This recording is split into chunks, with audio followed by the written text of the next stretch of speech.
دنیا دار کیا دیندار، سب ظلم ہی ظلم ہے۔ اتنی نیک عورتیں تہجد گزار مسلح سے اٹھتی نہیں، تسبیح ہاتھ میں ہے، لیکن جب وہ ساس بنتی ہیں تو ایسا ظلم ان کے اندر سے نکلتا ہے کہ کانپ اٹھتے ہیں در و دیوار۔ بالمعروف، اپنی بیویوں کے ساتھ اچھا سلوک کرو۔ ہمیں خطاب، چونکہ مرد کسی کی بچی کو لے کے آتا ہے، لڑکا کسی کی بچی کو لے کے آتا ہے، اور وہ بچی ماں چھوڑتی، باپ چھوڑتی ہے، بھائی چھوڑتی ہے، بہنیں چھوڑتی ہے، سہیلیاں چھوڑتی ہے، سب کو چھوڑتی ہے، اور تیسرے دن اس کو تانے شروع ہو جاتے ہیں، اس کا تو دل ہی نہیں لگتا۔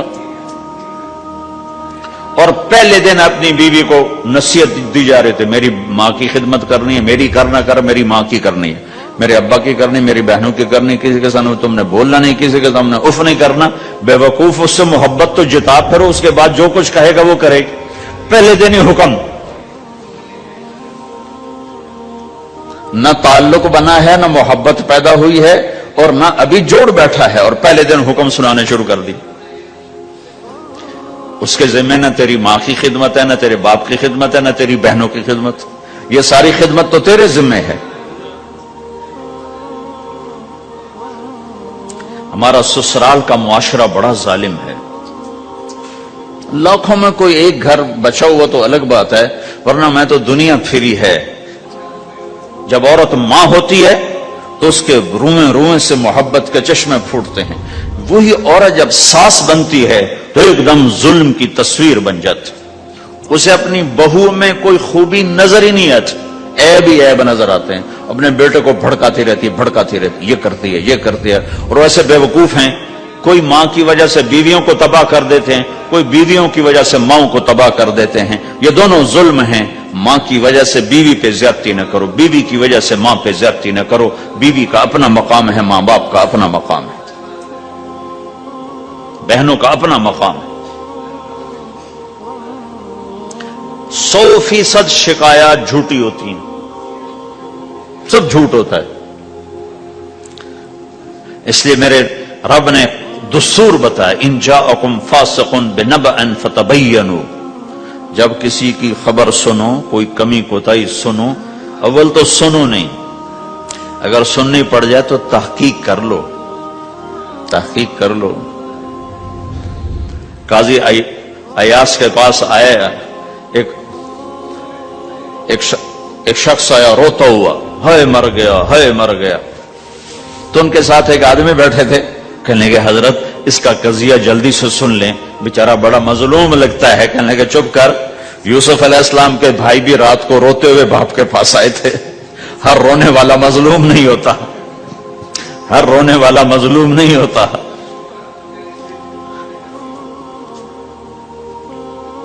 اپنے گھروں کی فضا بناؤ، کمی سنو ہی نہیں۔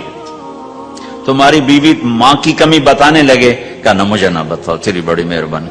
تمہاری ماں تمہاری بیوی کی کمی بتانے لگے، کہا اماں مجھے نہ بتاؤ، تیری بڑی مہربانی۔ گھر کی فضا ایسی بناؤ کہ کسی کی کمی کا تذکرہ نہ ہو، تو اللہ کی قسم تمہارا گھر جنت کا نمونہ بن جائے گا۔ یہ معاشرت کا دین بتا رہا ہوں، معاشرت کا دین۔ اپنی بیوی کی خوبیوں کی تعریف کرو، کمیوں پہ پردہ ڈالو۔ بیویوں کے ذمہ ہے خامد کی خوبیوں کی تعریف کریں، انسان حوصلہ افزائی کا محتاج ہوتا ہے۔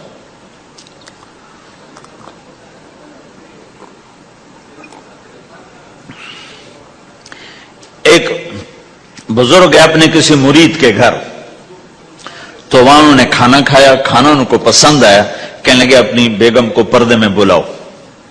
تو انہوں نے اپنی بیگم کو پردے میں بلایا، کہا بیٹی میں نے تیرا ہاتھ کا کھانا کھایا، بہت مزیدار تھا، اللہ تمہیں جزائے خیر دے، تم نے بہت اچھا پکایا۔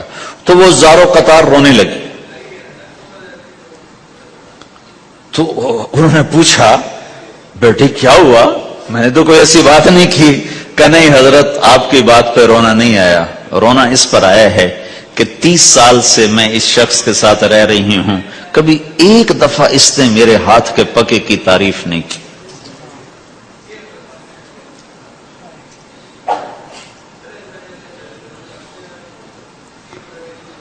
آپ گھر میں تشریف لائے, آپ نے پوچھا کوئی کھانے کو کچھ ہے؟ ام سلمہ رضی اللہ عنہ کا گھر.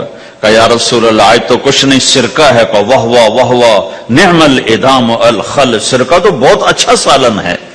سبحان اللہ, کیسے دلجوئی فرمائی اپنی بیگم کی, سرکہ تو بہت اچھا سالن ہے. یا تو نے نمک کم ڈال دیا, تو نے مرچی زیادہ کر دی.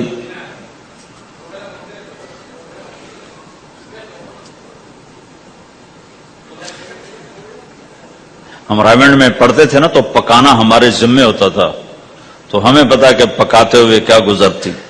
جب 2-2 ہزار آدمی کی روٹی ہم پکاتے تھے, 5-5 بوری آٹا گوندا ہے ہاتھوں سے, اور 10-10 من کھڑے ہو کے روٹی لگائی ہے.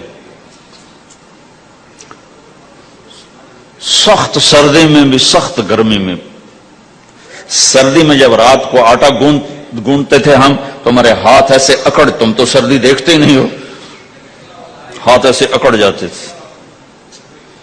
اور صبح 4 بجے اٹھ کے روٹی پکانا شروع کرتے تھے. 2000 آدمی کی روٹی پکانی ہوتی تھی.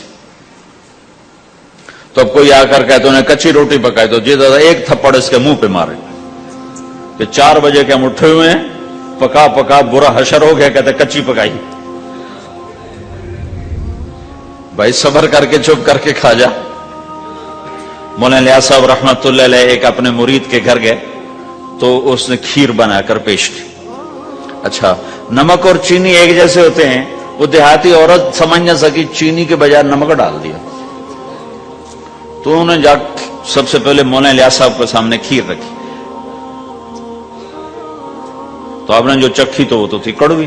کہنے کہ بھائی واہ واہ واہ واہ واہ واہ, بڑی مزے کی کھیر, ساری لیا میں اکیلا کھاؤں گا, کسی کو نہیں کھانے دوں گا. ساری کھیر کھا گئے, اس پر پردہ ڈالنے کے لیے. وہ تو جب انہوں نے کہا مولانا الیاس کا بچا ہوا تھوڑا سا میں جب چکھا تو کڑوا گا, ہائے مر گئی, یہ تو سارا نمک ڈالا ہوا تھا. ایک دفعہ ہماری جماعت چنیوٹ میں تھی, تو ہمارے ساتھیوں نے چائے بنائی, تو وہ اندھیرا سا تھا, تو چینی کے بجائے نا نمک ڈال دیا. اب دسترخوان پہ لے آئے, سب پی رہے. واللہ میں آنکھوں سے دیکھا بتا رہا ہوں, مولانا الیاس کا تو سنا بتا رہا ہوں, کسی ایک نے نہیں کہا کہ یہ کڑوی ہے. چپ کر کے پی رہے, چپ کر کے پی رہے, کسی ایک نے نہیں کہا. باہر ایک دیہاتی کھڑا تھا, تو میں نے اس کہا چاچا آتے نو چاہ پی ماما. وہ آ گیا, اس نے پہلا گھونٹ بھرا ہوا تھا, کوڑی ہے, اس نے بانڈا پھوڑ دیا. پھر سارے ساتھی ہنس پڑے کہ چاچا ہم نے تو پردہ ڈالنے کی کوشش کی تھی خدمت والوں پر تو نہیں پردہ چاک کر دیا, بانڈا پھوڑ دیا. کیا خوبصورت تربیت. 8 سال ہم نے دیگیں پکائی ہیں اور روٹیاں پکائی ہیں راوند میں پڑھتے ہوئے. تو پکانے والا کتنا کھپتا ہے.